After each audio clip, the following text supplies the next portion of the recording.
ملکہ بلقیس قوم سبا کی دانا ملکہ۔ صدیوں پہلے عرب کے جنوب میں ایک سرسبز اور شاداب خطہ تھا جسے سبا کہا جاتا تھا۔ یہ علاقہ خوشحالی، زرخیزی اور تجارت کی وجہ سے مشہور تھا۔ دور دور سے قافلے یہاں آتے سونا، چاندی، قیمتی پتھر اور خوشبوئیں خریدتے۔ اسی عظیم سلطنت پر حکومت کرتی تھی ملکہ بلقیس، ایک ایسی عورت جس کی مثال عقل، حسن اور حکمت میں دور دور تک کوئی ثانی نہیں تھا۔ ملکہ بلقیس شاہی خاندان میں پیدا ہوئی۔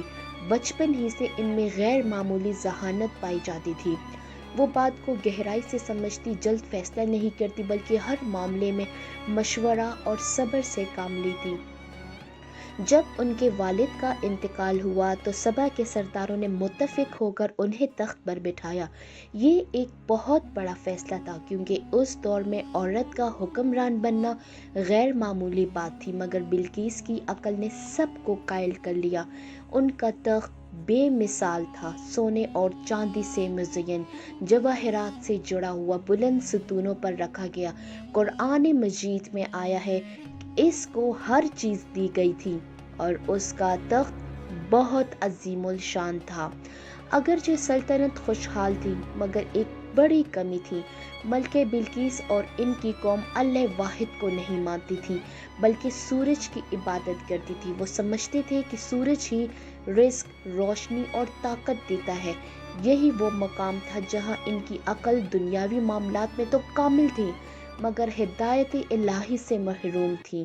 دوسری طرف اللہ کے نبی حضرت سلیمان علیہ السلام کی عظیم بادشاہت تھی، جنہیں انسانوں، جنوں، پرندوں اور ہوا پر حکومت عطا کی گئی تھی۔ ایک دن ہدہد پرندہ حضرت سلیمان علیہ السلام کے پاس حاضر ہوا اور عرض کیا، میں ایک ایسی قوم کو جانتا ہوں جس پر ایک عورت حکومت کرتی ہے۔ اس کے پاس ہر چیز ہے مگر وہ اور اس کی قوم سورج کو سجدہ کرتی ہے۔ یہ سن کر حضرت سلیمان علیہ السلام کو بہت افسوس ہوا اور انہوں نے فوراً اللہ کی طرف بلانے کا اسے فیصلہ کیا۔ حضرت سلیمان علیہ السلام نے ایک خط لکھوایا جو یوں شروع ہوتا تھا، یہ سلیمان کی طرف سے ہے اور اللہ کے نام سے شروع ہوتا ہے جو نہایت مہربان، نہایت رحم والا ہے۔ خط میں پیغام تھا، میرے مقابلے میں سرکشی نہ کرو اور فرما بردار ہو کر آ جاؤ۔ ہدہد وہ خط لے کر سبا پہنچا اور ملکہ بلقیس کے سامنے ڈال دیا۔ خط پڑھتے ہی دربار میں سناٹا چھا گیا۔ ملکہ بلقیس نے غصہ یا گھبراہٹ دکھانے کے بجائے اپنے وزیروں کو جمع کیا اور کہا، اے میرے درباریوں، مجھے ایک عزت والا خط ملا ہے، تم اس معاملے میں مجھے مشورہ دو۔ یہی ان کی عظمت تھی، وہ مشورے کو اپنی کمزوری نہیں بلکہ طاقت سمجھتی تھی۔ ملکہ بلقیس نے سوچا، اگر یہ دنیا دار بادشاہ ہوا تو تحفہ قبول کرے گا اور اگر اللہ کا نبی ہوا تو تحفہ رد کر دے گا۔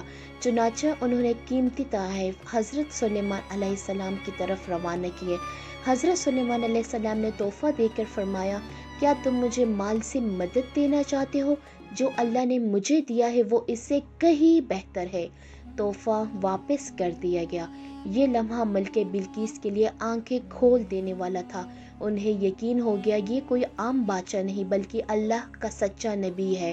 جب ملکہ بلقیس خود حضرت سلیمان علیہ السلام کے دربار آنے لگی تو حضرت سلیمان علیہ السلام نے فرمایا، تم میں سے کون اس کا تخت میرے پاس لے آئے گا؟